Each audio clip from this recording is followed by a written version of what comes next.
Thanks for staying on News Desk with me, Benis Abubedu. Now, barely 24 hours for President-elect Nana Dankwa Akufo-Addo to be sworn in. The incoming MPP majority in Parliament is expected to elect Professor Michael Oquaye as the new Speaker of Parliament, supported by surprise inclusion Joe Osei-Wusu as first Deputy Speaker of Parliament. Journeys can confirm that outgoing Majority Leader will also be confirmed at midnight as the second Deputy Speaker for the new Parliament. Let me run you through other names that have come up for the new leadership of Parliament so far. So I've already mentioned Professor Michael Oquaye is expected to be elected Speaker of Parliament in the incoming Parliament. He was at some time MP for Oquaye, so he has some experience in Parliament. Joe Osei-Wusu, current MP for Oquaye, becomes first Deputy Speaker in the incoming government. Alban Sumani Gbagbin, currently the Majority Leader, will become the second Deputy Speaker. Osei Mensah is the Minority Leader now. He becomes Majority Leader. And Haruna Idrisu, Minister of Employment and Labour Relations, becomes Minority Leader in the 7th Parliament. Adjoa Safo, current MP for Oquaye, becomes Deputy Majority Leader. James Aveji, he's the chair of the Finance Committee in Parliament. He becomes Deputy Minority Speaker. And Amayal Tremi, MP for Sinyani, a Majority Chief Whip. And Mubarak Muntaka is Majority Chief Whip now, and he becomes Minority Chief Whip.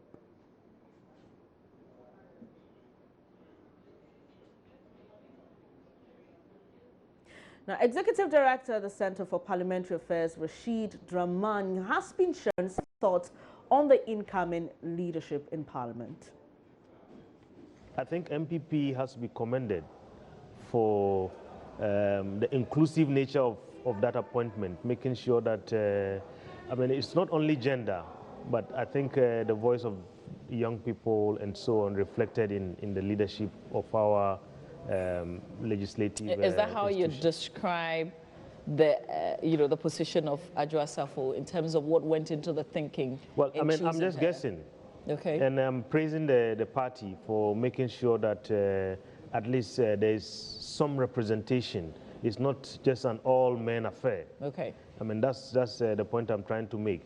If you compare that to the other side, the incoming minority, I think it's an all-men affair. The two gentlemen both have never been in, I mean, real leadership as compared to, for instance, Honorable Osei. They've been on the front bench, but not, I mean, leadership as is the case of Honorable Osei. But they bring a combination of skills and talents that I believe Ghanaians will be looking very much forward to in terms of ensuring that one of the most important roles of any legislature is to keep an eye on the national purse, to ensure that citizens have value for every bit of their resources.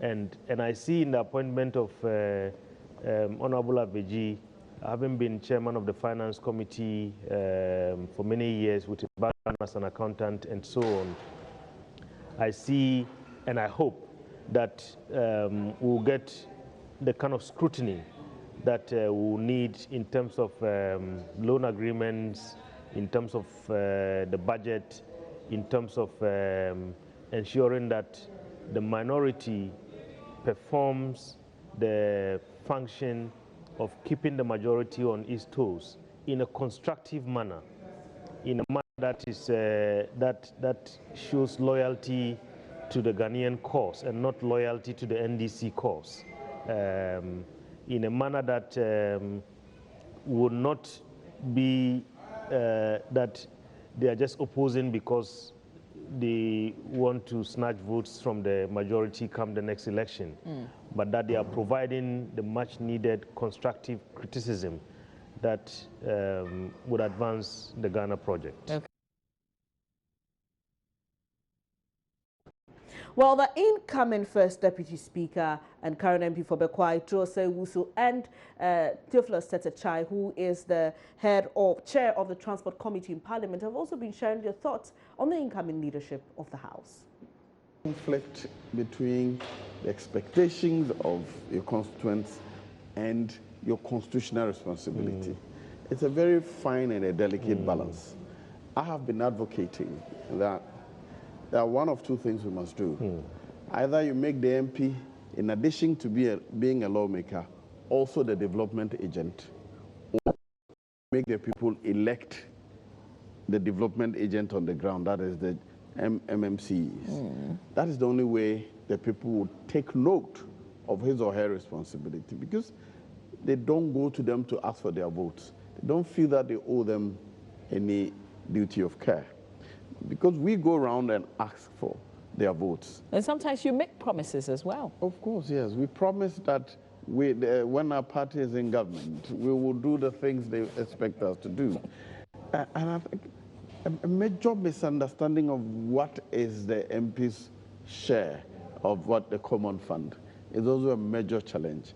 If you don't interact with your people frequently, other people misinform them. And so, well, over the years, what I do, at least once a year, I go around all the communities that constitute my constituency, 116 of them. Oquaye. Yes, and I let them know that this is all I have, and this is how I'm sharing it. You have asked for this, you will not get this time, because that community is getting a little part of that money.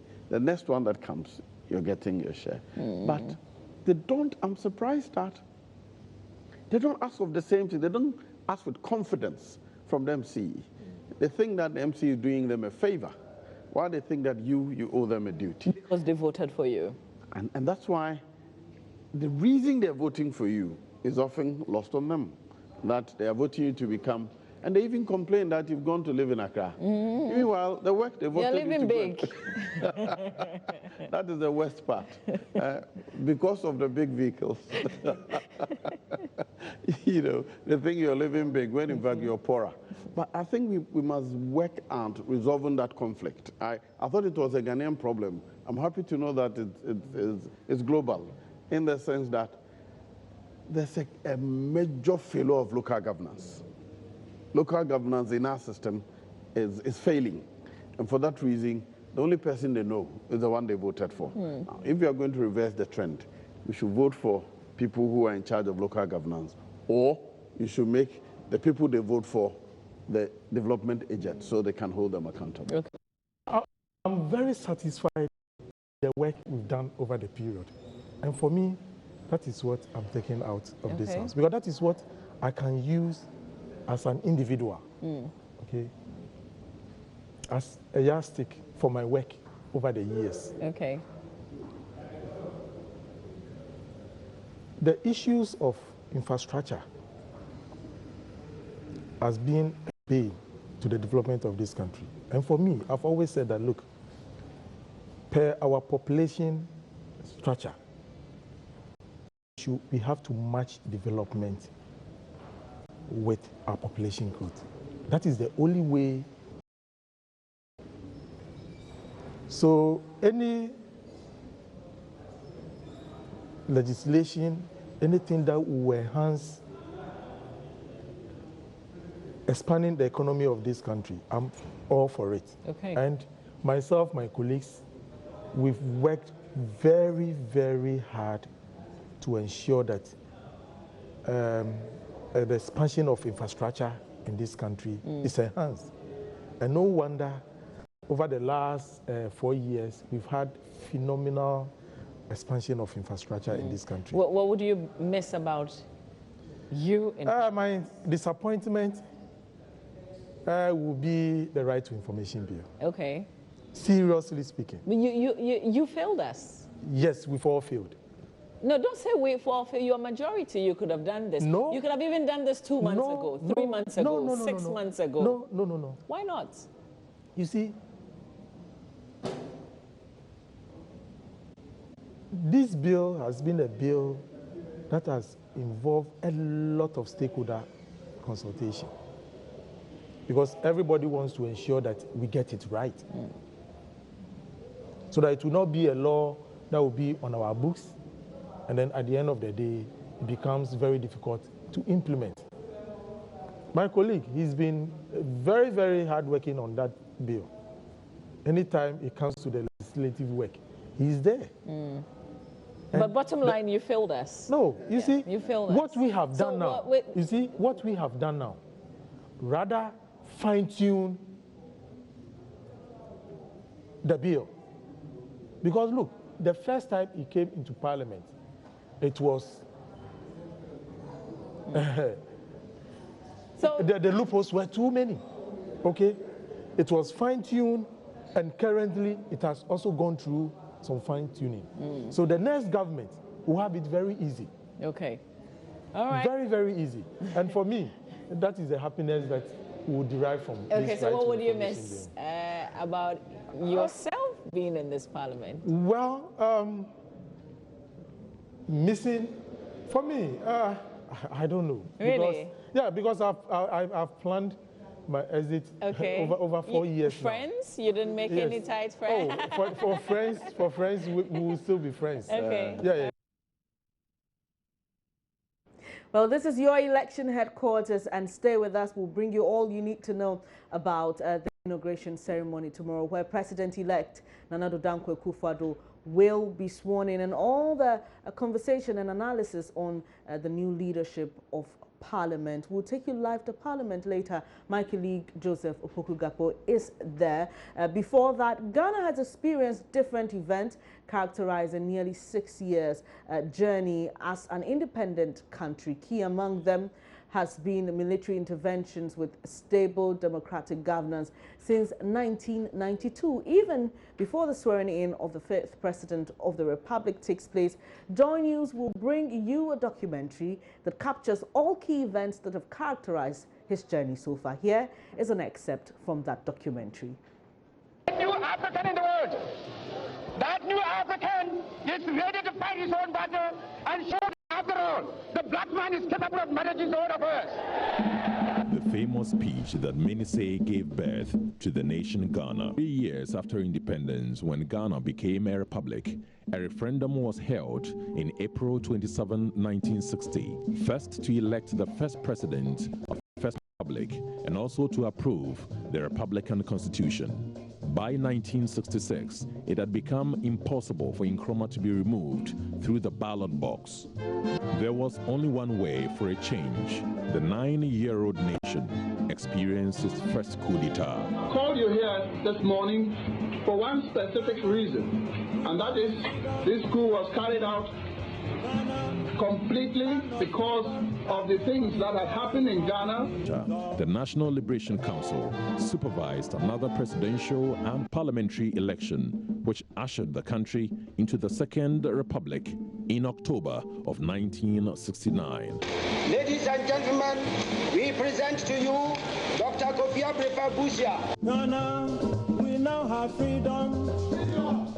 Ghana, land of freedom, toils of the brave and the sweat of their labors, toils of the brave which have brought results. For some, this would be the last time the military would in the political space. That was not to be, as General I.K. Echampong, then a lieutenant colonel, ousted Professor Busia from power, despite ongoing plans for a transition from a military government to a civilian one. On May 15, 1979, a name and face would go on to be familiar in the political space, attempted a coup, but was unsuccessful. The leader of the attempted coup was put before trial. I keep describing it as turning on the gas in a kitchen. That's how volatile it was. It been a long journey. Wagbe JK is president for every single Ghanaian without discrimination, malice, or ill will. Them say we no fit jump, them say you no fit jump, them say we no fit jump. Them say we no fit jump, them say you no fit jump, them say we no fit jump. Forgive my earlier slip, this documentary actually chronicles different events characterizing Ghana's nearly 60 years of democracy. Up next is Business with Emmanuel Abwajiriafi. Please don't go away.